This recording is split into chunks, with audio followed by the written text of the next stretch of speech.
Oh yeah, I'm sorry. I'm just getting the YouTube live stream going, and then we'll start. So I just want to make sure everything is all. Yeah, I can't keep people online waiting, you know.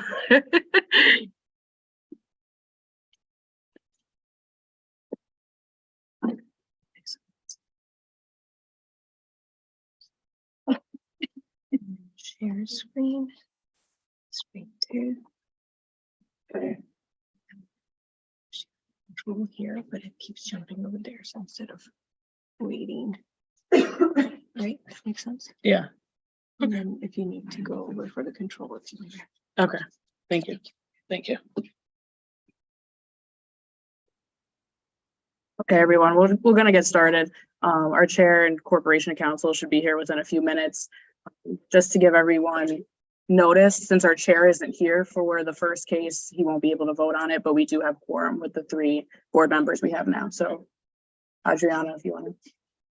Welcome to the meeting of the Board of Zoning Appeals of March 15th.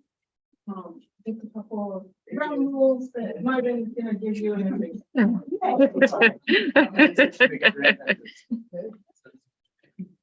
Okay.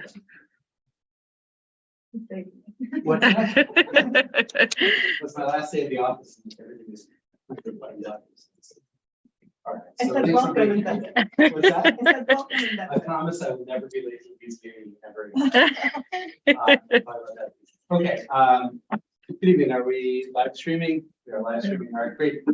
Thank you, folks who are in the audience who are joining us. My apologies about running a couple minutes late. Thanks to anyone who may be joining us online. Tonight is March 15th. It is the City Board of Zoning, the City of Albany Board of Zoning Appeals public hearing meeting.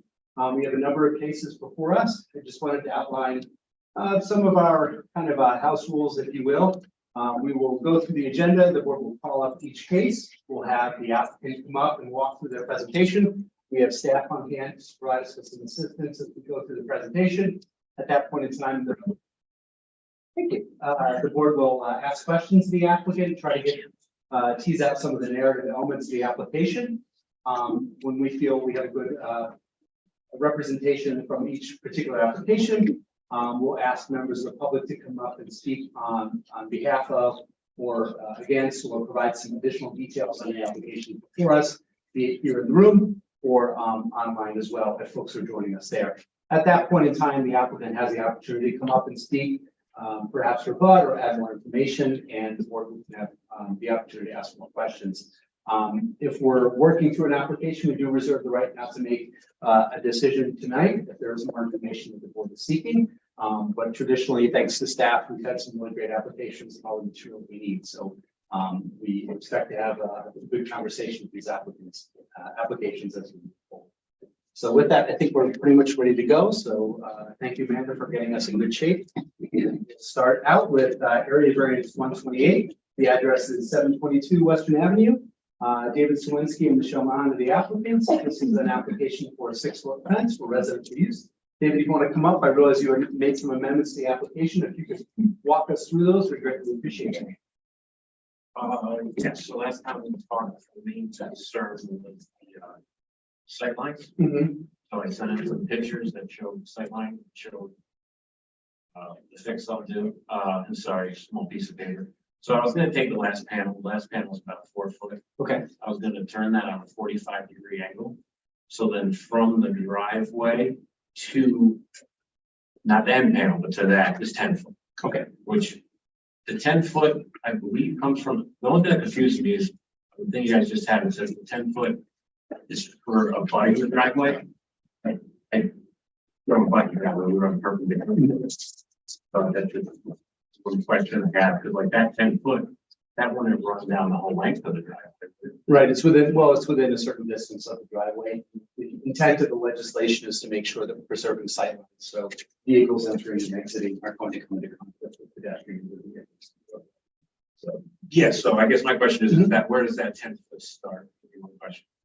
From the way the code is written, 10-foot setback of abutting driveways would be the edge of the driveway.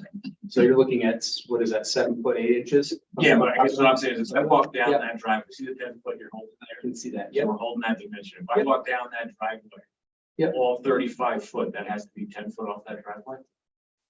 So like, what's the distance from the road or the sidewalk, I guess, is my question. Oh, that's a great question. So we're looking at, the element of this is to preserve the sight line where the fence comes into the edge of the property line. So I believe the triggering is not the back fence against the driveway, it's the fence along the roadside. Yes, so. Yep. Would the 10-foot abutment even adhere to that? Well, with the design change you made, it's my belief that that will alleviate the situation that we're intending to avoid, which is Okay. There's the next problem I think we got to work through is that you guys have the pictures I sent. We do, yes. Yeah, they're not gonna. I don't think it's gonna do anything for you visually. I think from your design concept here, the fence heights aren't changing. We understand the geometry of the fence as far as the modification. Yeah, well, the problem is you know, there's a picture I sent in, it's the last stuff I sent. Okay, Probably wasn't in my original thing. You can't see my fence. I understand there's a bush there. Yeah. Right, yeah. And, you know, we can either have a code that is extraordinarily prescriptive or one that tries to meet the intent. It is that I believe the legislation was written for fences because we can see bushes of some variety, some you can't. So trying to balance the needs of people going on the street versus the property owner's desire for privacy is how the local structure in the way. I'm just trying to pull that picture up. You sent it to the BZA email? Yeah, Okay, it came with the two sketches. okay. That was the only new evidence. Sorry, that's a better term. Yep. Was just those two sketches. So you think, the question I was trying to understand, so the 10-foot, let's say you got the corner of the driveway and concrete. 10 foot down from that is the view. So if I'm not abutting, it almost makes me think that, like looking at my neighbors here, like 10 foot down, you're fine because you're not, if Yeah. the fence was on the concrete and the asphalt, like at that 90, then the 10 foot would apply. Well, that fence we're looking at, just for clarification, was either built to an old standard or not built to modern. So I can't use that as an example of what we're looking at when we're Okay, looking. well, even if we go back to it, if my fence ran up my sidewalk, Mhm, was right to the corner of the sidewalk and the asphalt, mhm. then I think the 10 foot would apply. My fence is 18 inches in from the sidewalk. It's my understanding that the reason why the codes department rejected the application was the 6 foot. The fence on the home's side of the street was at 6 feet of the abutting driveway. And again, it wasn't rejected, it was an approved permit. Yeah, It was rescinded. I thank you. Yes, important clarification. Yes. Yeah, so if you zoom in on this photo, I actually took a post. I just took a post and put exactly Yep. where it's gonna land. You can zoom in. It's hard to see if you go through the bushes. And I can see where it would extend Yeah. by nature of the extension. So it's gonna hit that 45. Yep. Their fence won't match. I'm not worried about their fence. It has 2 stop work. It's probably coming down It's short. it's not consequential to the application before us, so. Yeah, so if moving that 45 works for you guys, then honestly, that's making a whole It's the more balance we're concrete. looking for, so. Yeah. That's a easy fix for me. That's a starting of the. There's that picture and then there's this one. Yeah. This is a better. Is that stake is actually right where I'm gonna land. Mhm. So that gives you, sorry, it's perfect. Yeah, I didn't realize. Terrible. But I was trying to give you guys without moving the fence myself in the middle of winter. Yeah. So that's where it'll land. Right. So I mean, even if you take away those bushes, you're okay. I mean, I think you get quite a view, to be honest. I mean, that gives you another, what, 6, 7 foot before the sidewalk, maybe? But yeah, if that can get fixed, I got no problem. I'm just only at you, give me the spring. Don't make me go dig this week. Well, once it goes into effect and the signatures are valid, you have the time date necessary, just can't do it before that, so. Do we have any other questions from board members? All right, well, thank you for that presentation. Do we have any members of the public that wish to speak on behalf of the application? Do we have anybody online signed up to speak? I'm guessing one participant is us. Nope. We're just getting ratings. Okay. Well, seeing that we have nobody to speak, you don't have to rebut unless you want to add anything to the record. That is your opportunity. Argue myself. Yeah. believe, have we already, you gotta check, I'm sorry, it's been a couple weeks, but, actually, more than that, I apologize. We need a secret designation on this because it is. We do need to. Make a motion that The negative declaration? Yes. You say your declaration. Second, all in favor? Wonderful. Great. Do you have any wishes of the board in regards to the variance? I'll make a motion to approve area variance 128 on the condition that the applicant will configure the last panel as shown in the sketch. This one. All in favor?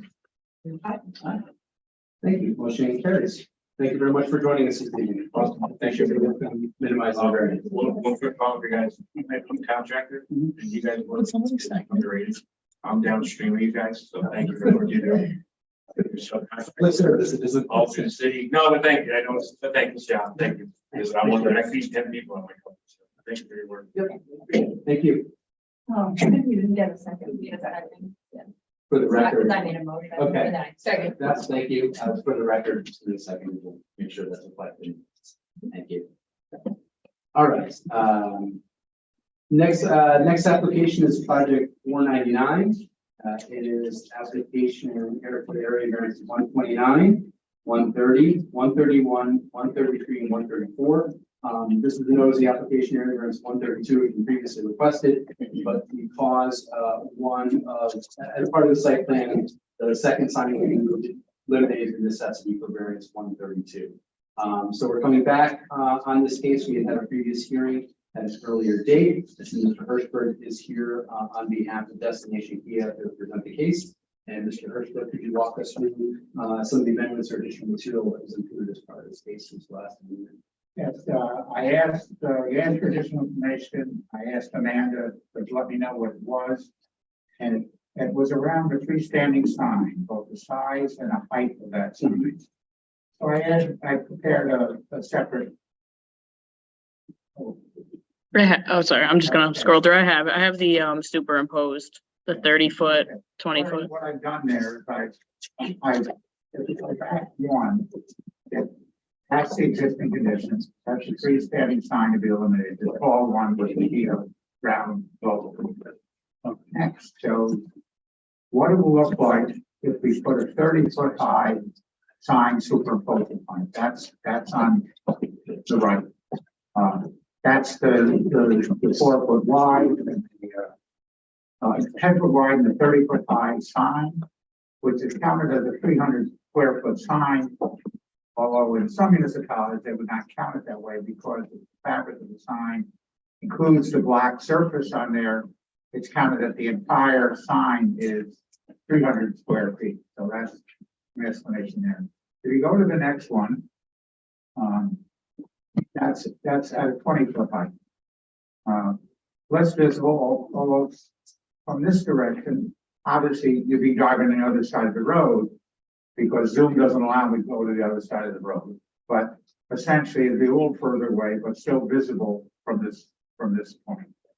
And if you go to the next one, this is the 8-foot sign in conformance with the code, even though the square footage would not be in conformance, with 8 times 10 would be 80 square feet of sign, but it'd be close. That's the freestanding sign height that's permitted by code. And quite honestly, it gets lost in there. If you look on the other side of the road, take a look at the pole of signs up there. Those are freestanding signs that are both taller than the existing Kia 33-foot sign and have a lot more square footage than the 32 square foot sign. I didn't measure them, but they're apparently quite big. Yeah. Next. Full code, but I understand what you're trying to say. Yeah. And if we go from the other direction, this is from entering from that first one is not recognizing where I can't see the sign from here. This is further back by the entrance to the fall beyond the Everett Road extension. So at that distance, well, these are other signs I have, this doesn't have, I have others, Oh yeah, I could pull those pictures up. The set of 3, right? yeah, but I have 3 different views on it, I have 3 different views from the other areas, they're in my report, I don't know whether or not you have access to that. Like, you know, but I provided a report, hopefully we provided you folks, yeah. And maybe we have to look at that rather than that, the view there, because if you take a look at, in the first one, it has, the view is called set number 1, photo set number 1, and that's back beyond Everett Road. And it's looking there and you can see the Kia sign in the distance there. It's not, you know, not very pronounced. But if you go to the next one, that's with a 30-foot high sign. Still visible, but it certainly doesn't overpower the view. Here we go. Okay. So this is photo set number 1 from beyond Everett Road. Existing sign is visible, but you know, certainly not overpowering and somewhat difficult to see. But as you go down on the next view, that's if we replace it with the 30-foot sign, still more visible, but certainly not, again, I don't think overpowering the area. If you look directly across the street at the follow sign, that's significantly taller and it's more sign square foot than ours does, even though it's on a big square path. The next one shows that with a 20-foot high, it becomes much less visible, much less apparent to the people driving by. And the third one shows the 8-foot by code, and it, you know, it would hardly be visible with landscaping and everything else in there. It would not show up hardly at all. The next set of drawings, the next set of photos is taken from just beyond Everett Road. And that's the existing sign. And now we go to the proposed sign. So, you know, the proposed sign again is different. It's blacker. It's got a different motif to it. But I don't think it certainly overpowers the viewscape there by allowing the 30-foot sign. The existing sign is 33 foot high. Let me just tell you how the 30 feet came around it.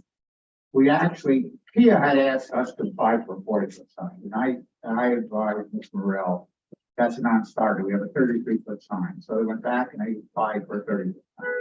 I thought we were less high. I didn't, you know, at the time I didn't realize the nuances of the sign area entering into it, but from the height standpoint, it seemed better to go with the 30-foot sign.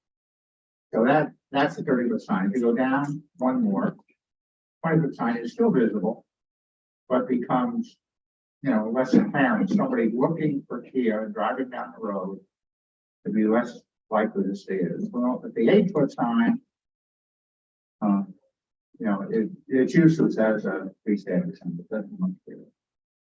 And the third set was the set that was put in by Amanda into the other. That comes the other direction, which, you know, shows the existing sign, and we looked at these before, 30, 20, 8. So I think, you know, since the other sign variants we asked for were, by comparison, smaller variances. Here it seems like a huge variance. 64 foot permitted, 300 square foot applied for. 8 foot permitted, 30 foot applied. But the context of the existing signage, the variation of signage on the road, and our goal there, the applicant is taking down the other 3 signs in front of it. That clears up some of the viewscape. And if he takes down that other Kia sign, we'll see that in fact that I think the new sign will be more attractive and will be visible, but not certainly not overpowering. So that's what the applicant would like to put there. And I'm prepared to answer any questions that you may have, or if you want me to get to the public. No, I appreciate the additional information. We've been through this once before, so I appreciate the focus on this as opposed to the other signs, which are all, they are variance requests, but except for one, they're minimizing the variance from what's there previously. So that's one thing before this constraint to minimize variance. So I appreciate the thoroughness in going over this portion of the application. So any other board members have questions about the application?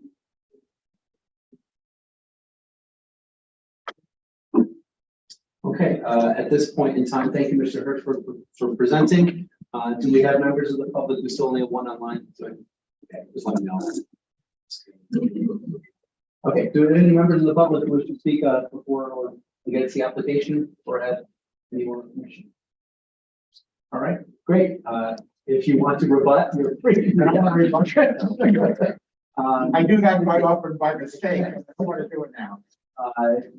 And so, yes, thank you for presenting. We do need, if we're going to move forward, we do need to make a determination as it relates to seeker before considering each of the variants.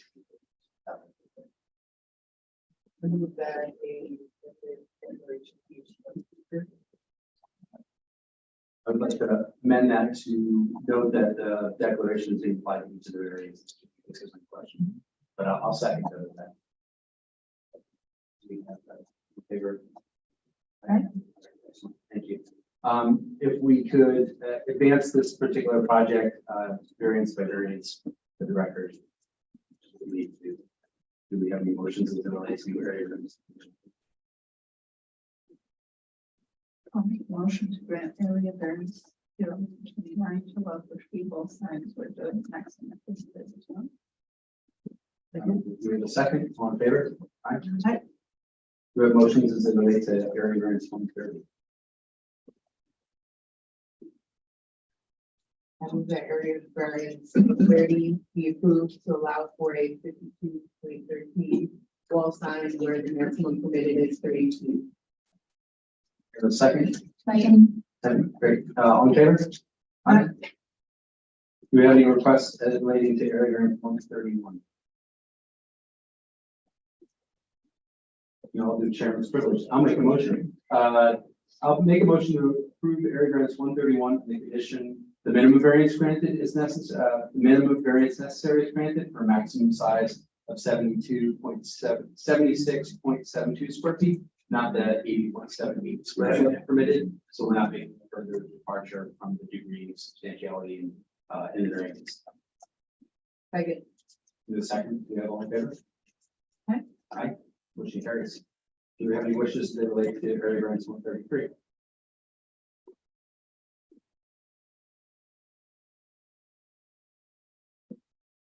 Make a motion to approve area variance 133 to allow for a 30-foot all freestanding sign with a maximum height allowed is 8 feet. Second. All in favor? Aye. Aye. And do we have any wishes to the board as they relate to area variance 130? I move that we approve area variance 134 to allow for a 300 square feet freestanding sign with a maximum permitted of 64 square feet.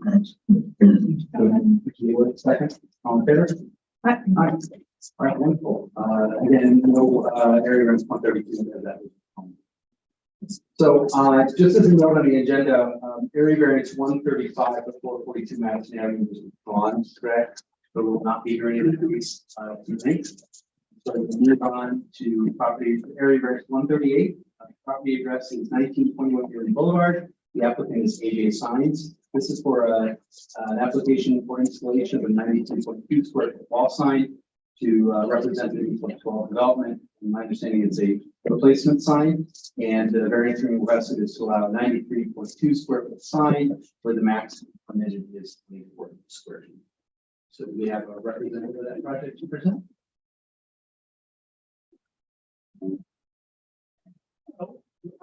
Like Barton AJ Signs. Joe Prince Chair with Redburn Development. We're here to present the wall sign we are seeking for this evening. Rather than a 24 square foot wall sign, we're seeking a 93.2 square foot wall sign. It is important for this specific project because this is a residence. It's a mixed use building. There are a bunch of people that are going to live here. They're apartments. So it's very important for military to be able to identify the building. The building as a whole is named Slippery Well.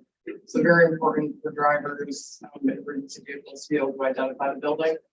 It is the only wall sign they also are looking for to have in the building as well. And we did a little bit of research to remove it's the old Huck Finn building. So I was able to actually measure that sign, which is about 330 square feet, which is what existed. We are replacing that.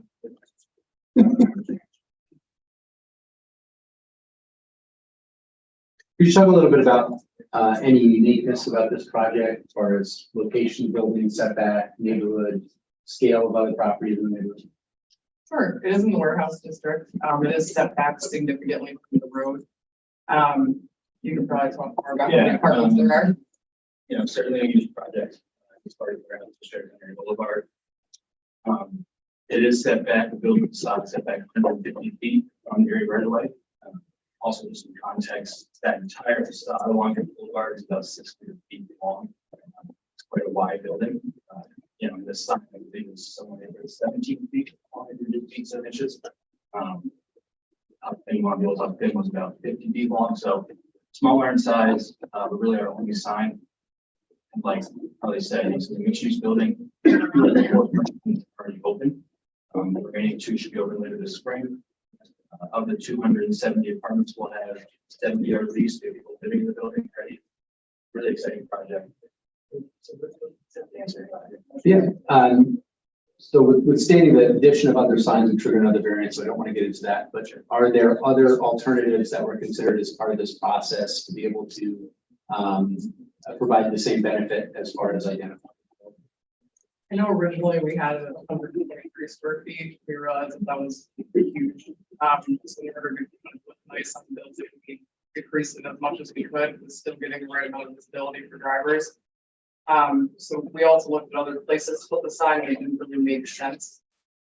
There's not a ton of awesome wall space where you could put signs. The building's pretty unique and bold. So we thought this is kind of where your eye goes, and this would be the best place for drivers to, you know, get people where they need to be going. And finally, before I turn over to my colleagues, are there features related to the infrastructure of the old sign that make a sign this size necessity as far as any sorts of infrastructure relating to the electrical or mounting technique to the sign which would damage the building with regards to this? No, they're actually all on raceways, so, you know, everything should be completely fine. Other board members have questions as far as the application? You stated that the house and sign is no longer buildings. But are we able to measure it beforehand? Yep, I measured it before. We also took it down as well.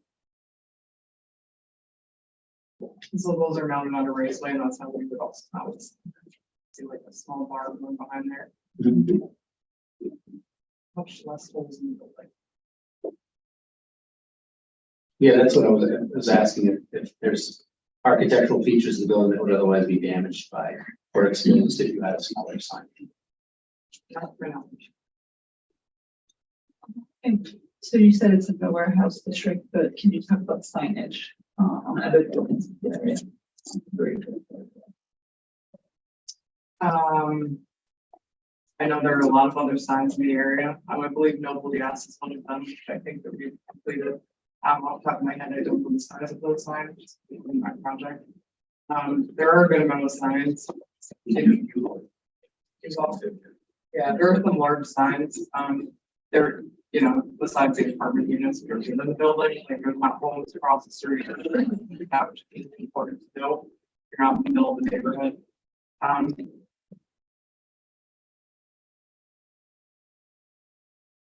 You know what's, can you look north? Yeah. What's happening with, whoops. Oh, sorry. You're driving straight.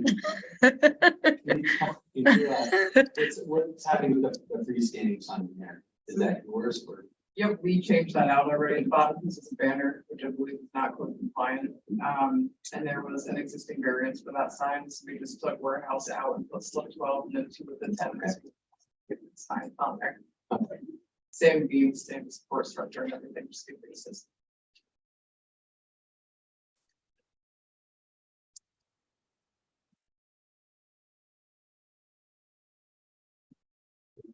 I don't have any other questions. Why don't we turn it over to public comment in a moment? thank you for presenting. I'll provide the opportunity for members of the public. I don't see anybody joining us remotely. Do we have anybody from the audience who wishes to speak on the application for the application? Okay. I don't have any more questions about this application. Do other board members feel comfortable moving on it? Wish to take more time table. I think this one is. I think that the location of the building is unique and especially a different use than most parcels in that area. So I think that when we're talking about the substantiality for this particular project, it's not substantial given the fact it's quite a unique situation. And they're not requesting multiple signs. So I think the deviation from the substantiality is documented, especially when we're going to important clients. So I feel comfortable. Looks good. We need a motion as far as the secret examination before we take this. Make a motion to issue a negative declaration for seeker. I'll second. Favor? Thanks. Motion carries for the seeker. Do you have a motion in regards to area 138? I move that we approve area variance 138 to allow for a 93.2 square foot wall sign where the is 24 square. All in favor? Great. Motion carries. Thank you very much for presenting. Thank you. Move through the agenda. Our next application is for 215 South Pearl Street. This is an application within a mixed-use neighborhood center. Let me to the board. The proposal is relocation of the existing use. And relocation, to my understanding, for a short period of time while the relocation takes place, would require Martin. variance to allow for the. Martin. Oh, did I jump ahead? Yeah. I'm so sorry. Yep. I think it's 180. These pages are double sided. The next application, forgive me, is area variance 139 and 140. This is for 180 Washington Avenue Extension. Applicant is AJ Signs, and this is installation of a freestanding monument sign for a nursing home center. Two variances are being requested. The first is to allow 2 freestanding signs with a maximum permitted is 1. And then the second is to allow a 25-foot freestanding sign where the maximum is 6 feet. We do have the opportunity. I looked up, you weren't there, you made it, right? Why don't you walk us through the application and work through the 5 tests and discuss. Sure. Good evening, everyone. My name is Emma Heck with AJ Sign Company, representing my client's daughter's there at 180 Washington Ave Extension. Tonight we are requesting a freestanding sign, 2 freestanding signs. There's an existing freestanding sign on the property. We're requesting a second freestanding at 25 square feet where the allowed is 6 square feet. So we're 18 square feet over. And I will walk you through kind of just our application. The first picture you see is the proposed sign superimposed. As you can see from the picture, we are looking to put it in the landscape island. It's very well kept, looks very nice, obviously pretty small compared to the overall size of that building. The property itself is extremely large. They actually have a nursing and rehabilitation center and then an assisted living center where they have several residents and patients. So we want to, basically the purpose of this sign is just to direct visitors and potential patients or residents to their correct destination. Because the property is so big, there are signs throughout the property, but this is an issue that is reoccurring, that this is the main entrance, and a lot of times when they have visitors coming, they all come here, they're not sure where they are. So either they go around the circle, park in the circle, run in, ask the main receptionist if they're in the right place, if they're not, back in their cars, or they have to come and park in the parking lot if they're in the right place. Or they have people parking or calling from the parking lot, and just creates some chaos. So with this sign, we're hoping that it kind of just gives a clear direction of where they are, they're in the right place, or no, they're not in the right place. Just to kind of relieve the receptionist and the office staff from trying to constantly direct people where they should be going all day. So the next picture is just our group. And then as we go through to the next slide. Character of the neighborhood, we don't believe that this is going to really affect the neighborhood whatsoever. The sign would not be visible by the public, only people visiting the premise, and the sign itself really isn't. The colors are nice. It's not very bright. It's not very large. At night, only the letters will illuminate, so it kind of is consistent with the rest of the property and being neutral and very quaint.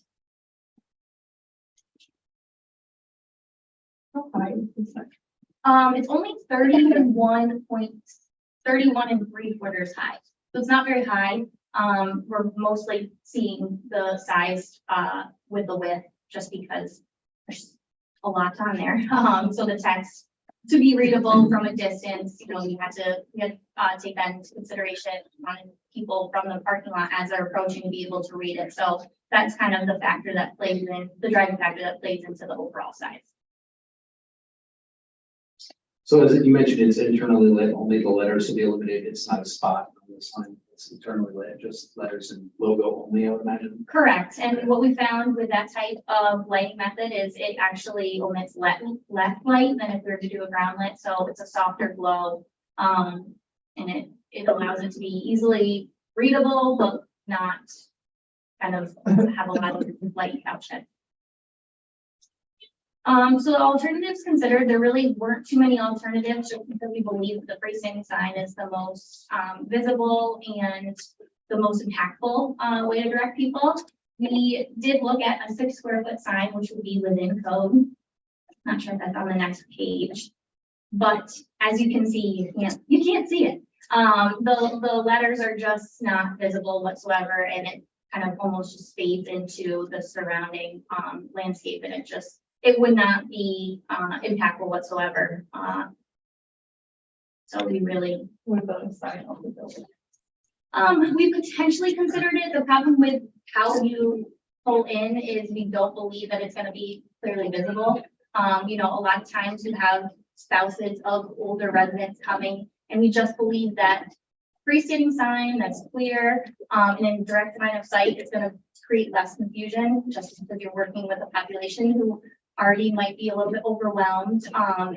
Might not have great they might not be good at sorry, I can't say my words. Might not be able to see very well. So we just wanted to make it as easy as possible for them to be able to identify where they are. And sign would go also be held to the 6 foot standard. Which really definitely would not be visible given the fact that it's at even a farther distance. You talked a little bit about the nature of your operation.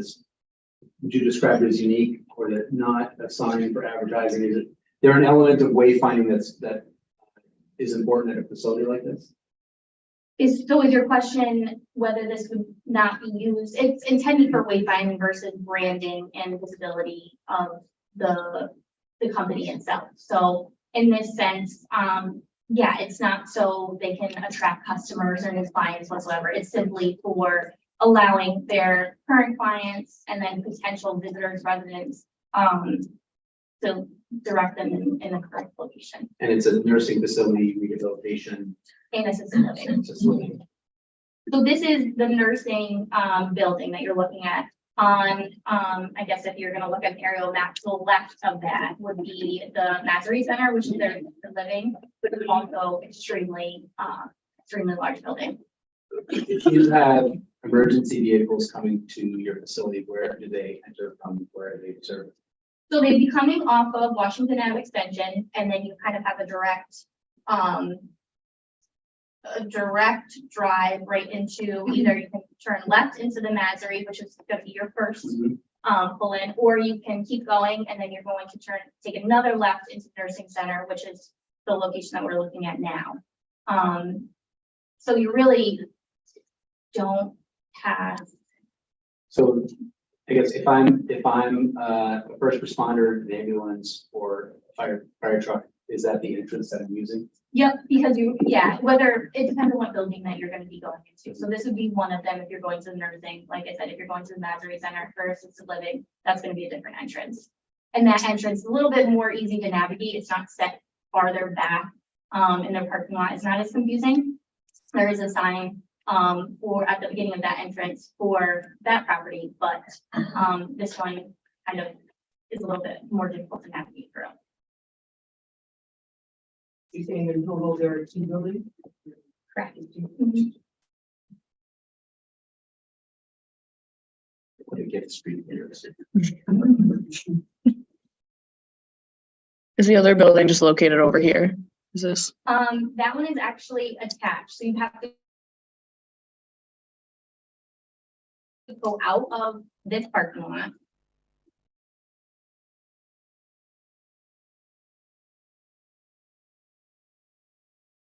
Sorry. No, you're good.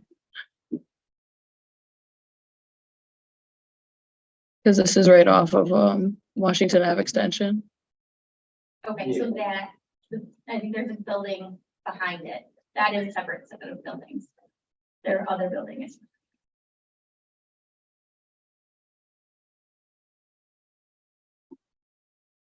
So back here, when you first arrive, you go to the parking lot first. Yeah, you pass the first lot, which is gonna be your assisted living, and then you keep driving on that road. You can make a second left, which is gonna be the nursing.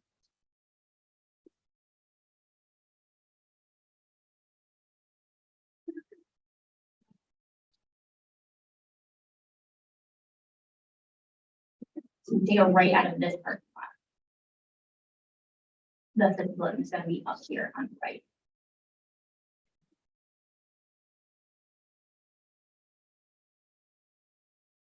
Yeah. That one's a little bit easier to kind of see and then pull right into. Scroll down so you can see that sign is up the way I into that. That's really, yeah. So similar type of.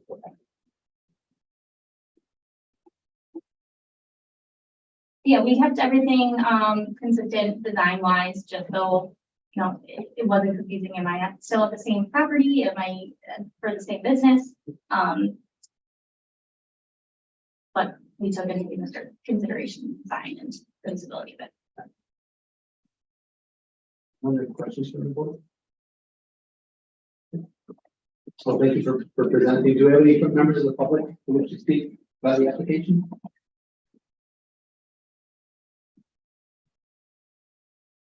Do you have any thoughts about this application? Do you need more information?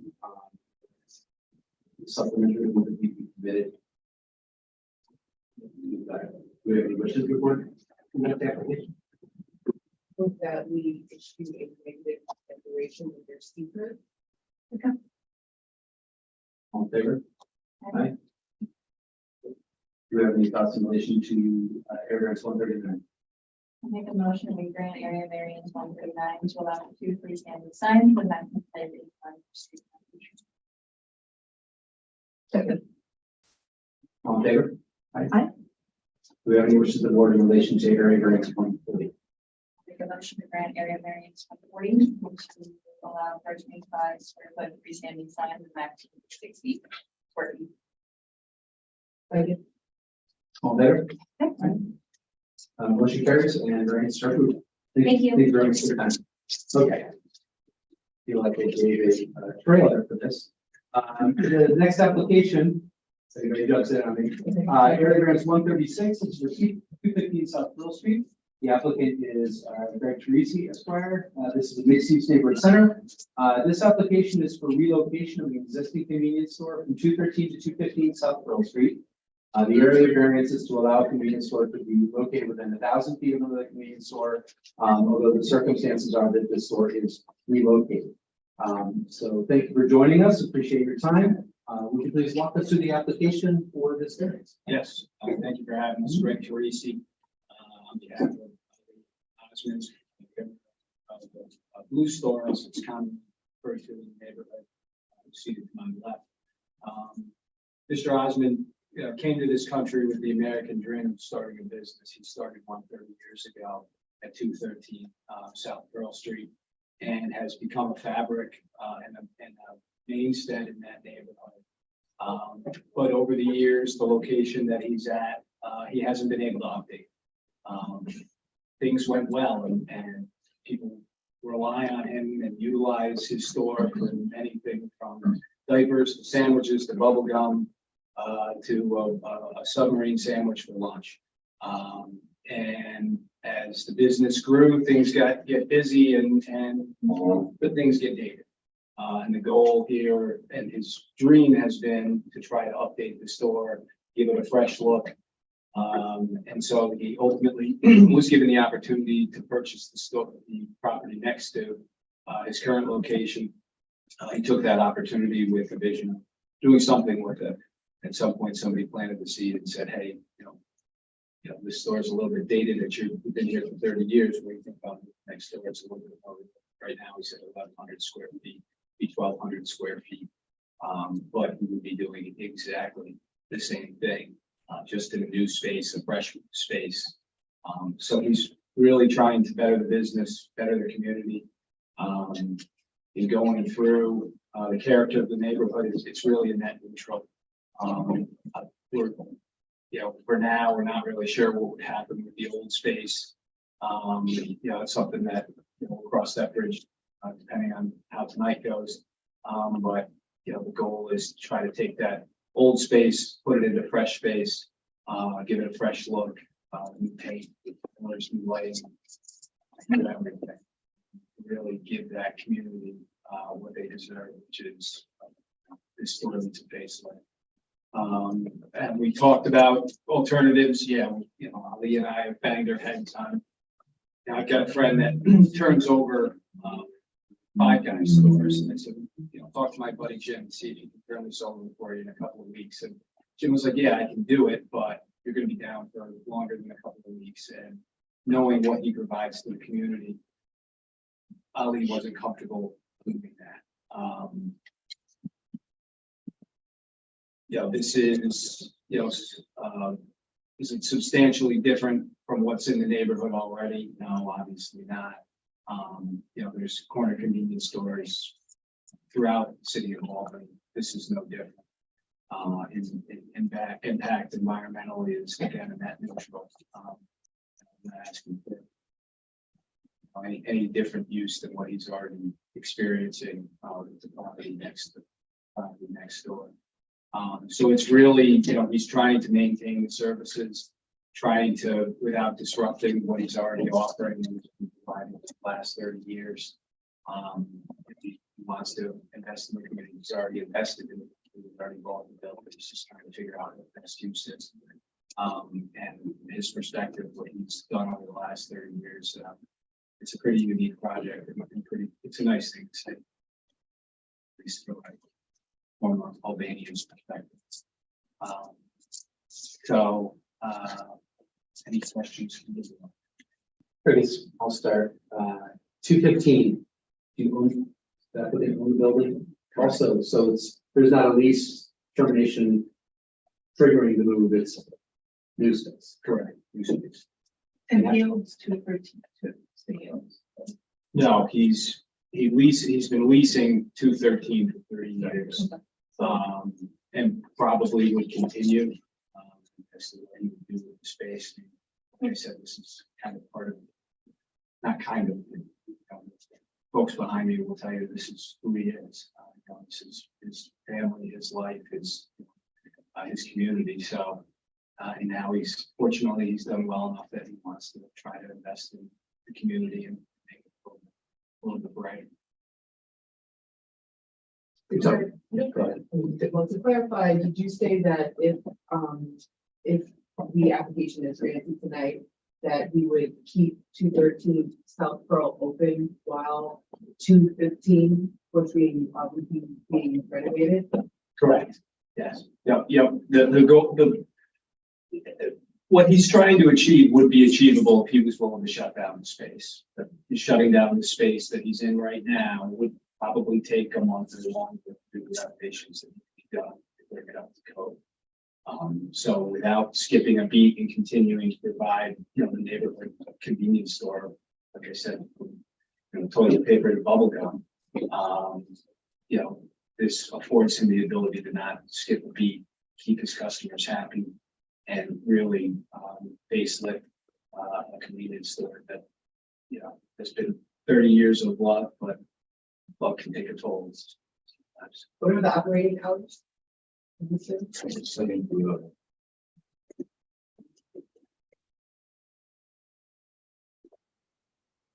We briefly touched upon it, but what's the timetable with that renovation and then the time necessary to move operations over from one address to another? I mean, that doesn't need a ton of work. You know, some fixtures need to be improved. So I would say probably no more than a month, if that, to get it completely ready for moving. Are there other elements of licenses that need to be transferred in setting up the new shop? Yeah, I'm sure he's gonna have to do a change of address with the SLA. He's gonna have to do a change of address with Department of Health, change of address. But most of those are formalities. You know, they got Department of Health is gonna want to inspect the doors to make sure they're sufficient. So there, you know, there is gonna be that aspect of it, which I suppose, you know, my target is a month. I get slowed by. Well, that's what I want to tease out, or what the other elements, you know, you tend to know that how the gears of government work where you're stuck in the gears yourself. But I want to get an understanding of that timetable, because of what other realities present themselves in the process. Yeah, I mean, the goal would be, you know, if approved tonight, to put those wheels in motion.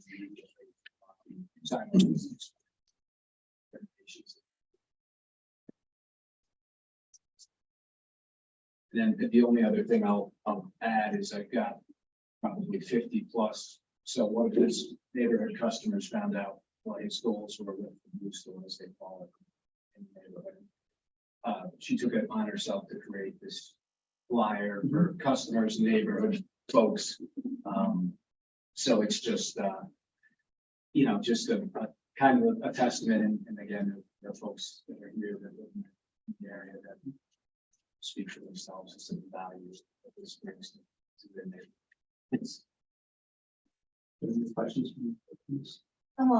Just you mentioned, building codes, and in convenience stores, we often have issues with building code regulations and things like that. Too much time knowing those that we have things we hear about. Other zoning cases, so it doesn't look like an issue here, but, for the record, we just there's no building codes issues. But Yeah, there's no outstanding violations. My client's businessman, he does very well. So, and the city speaks to him. And if you look at his store to the right, you can see it's not cluttered sign. Business has been there long enough that he doesn't need that. You know, 30 years is a long time to be open and stay in business. So he relies on literally generations of people that have been using it. Generations of families. What are your plans for the other floors in 215 Southwest? He plans to do anything for the second. I'm not, you know, either planning rentals. So rental use, which would be in compliance with the current.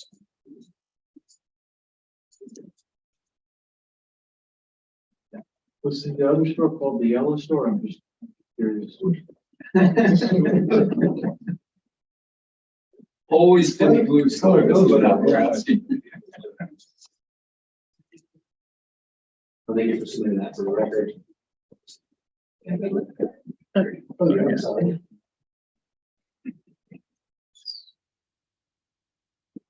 So I don't have any additional questions for me. I thank you for presenting. At this time, we'd like to open up for public comment. I do want to, this sometimes happens when we talk about businesses. If we could keep if there are people who wish to speak, let's keep the comments to the use of the property, and not. Yeah, let's keep it to the use, because what the board is considering here is an element of a variance for allowing for a temporary period of time two uses next to each other that are normally prohibited. So just sometimes we get it. It's good to just set some ground rules as far as what the board is actually considering, not ownership structure, but strictly the use of the property. With that, please, public audience. Do we have anybody that wishes to speak on behalf or half the application? Yes, And if you could just say your name and school. sure. Kadir Islam, CEO of the Universal Concepts. We're an entity here in Albany that's supported by Dan McCoy, the mayor, Kathy Sheen, our council person, which is Mr. Sergio. And then also, we look forward to working in the area that the council support from Chief Hawkins. We work in the area where the most violent shootings are, 12206 area. We also have a building on South Pearl. This building is directly across from the housing authority. And many of them support this entity. I would say that we have a total admiration for what you do. What you do in this community here with code enforcement and all the things you have to go through. I know sometimes you need to go to law, you have to go, get it. Because otherwise, I don't know how you exist. You're doing it. See, that's like that building there. And so, I have the young people we do classes with, and they only want to go one place for a sub. So that tells me you have to go get a sub there to determine if the sub is advertised on television is comparable to the sub that he sells here in this store. Okay. And so, even though it looks like a little yellow, but the blue is on the bottom there, so you can see it's blue. At the top, the new store is gonna be the new blue store. New blue, that's right, absolutely. So what we're saying is this, 30 years. If you check to see if he's in compliance. He's in compliance and making sure that he's serving the community. Also down the block is what? The mission. Down the block is the mission. They come there on a regular basis. For what purpose? To get to the point where most of the other stores cannot be open, but this store is a decent store. They go there for various things. And so I'm saying, there really isn't a technical reason that would not allow for him to continue to be there for another 30 years or 20 years, but to provide a service in the community that we appreciate. And so we really would hope that you would confirm what's necessary for him to stay. Thank you. Thank you. You're welcome. Do we have other members of the public who wish to speak? For the record, you can say the name of us. Yeah, my name is Simon Brown. I just recently moved from 45 Central Avenue.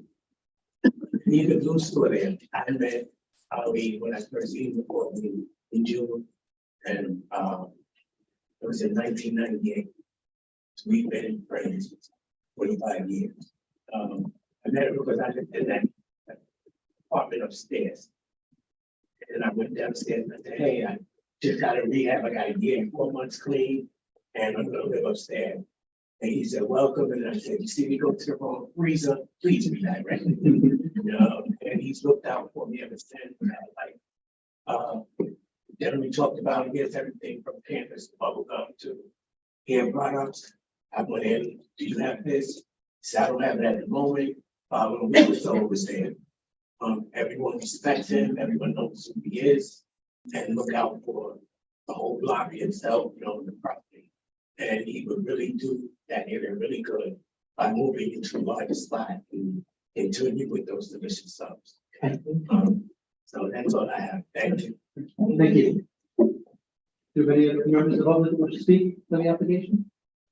You're welcome to rebut about subs. But, okay. Yeah, absolutely. Yeah, just one more, we'll do one more question here.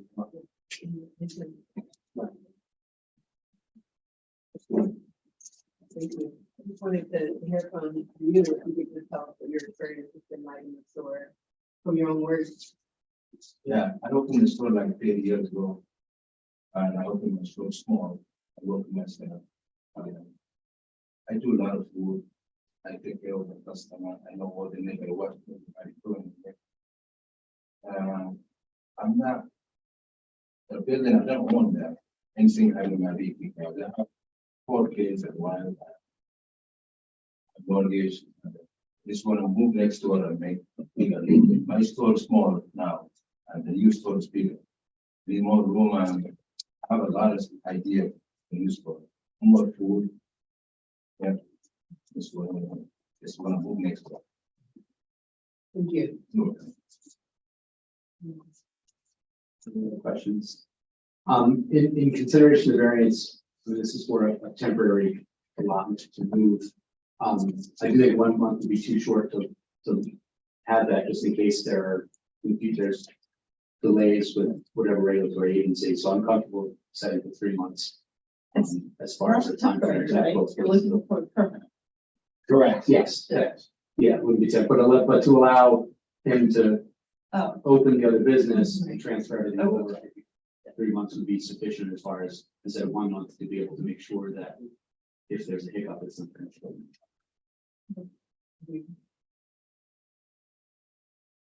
think the application is for 1 month. Yeah, and it's just a move back. Delineate the time.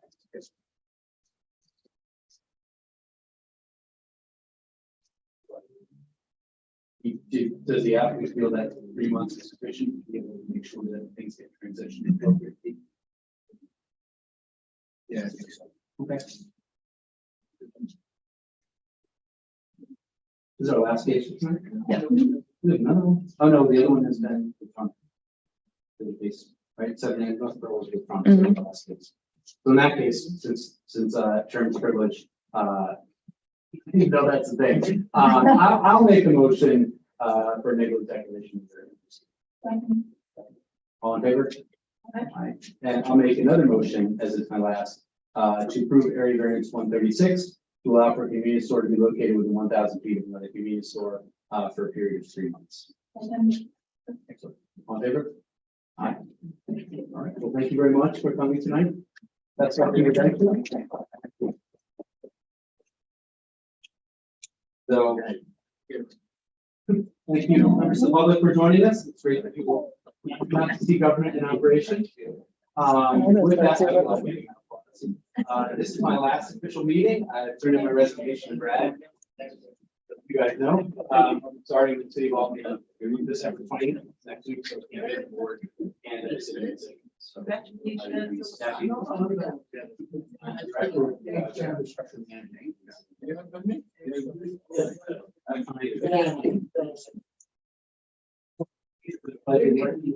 It's been a pleasure working with you as well. Michelle, Harvard staff. I'll still be working with you. Welcome. Everyone knows me.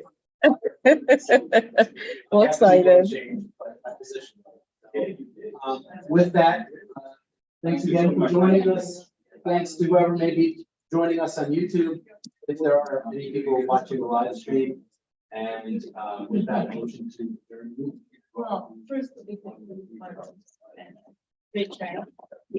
And for many years for that, we will miss you. Hopefully you're staying out there helping you city about these. Join the public. I hope you're here, yes. Maybe that's like public I'll just comment. briefly, it's- Yeah, it's 2,000.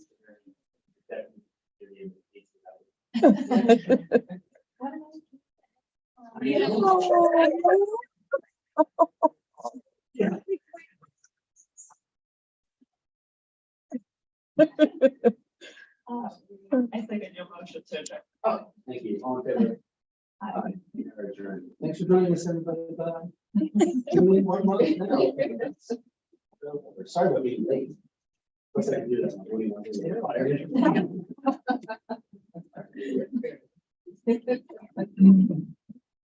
Yeah, we kind of, just like making sure that all the crap.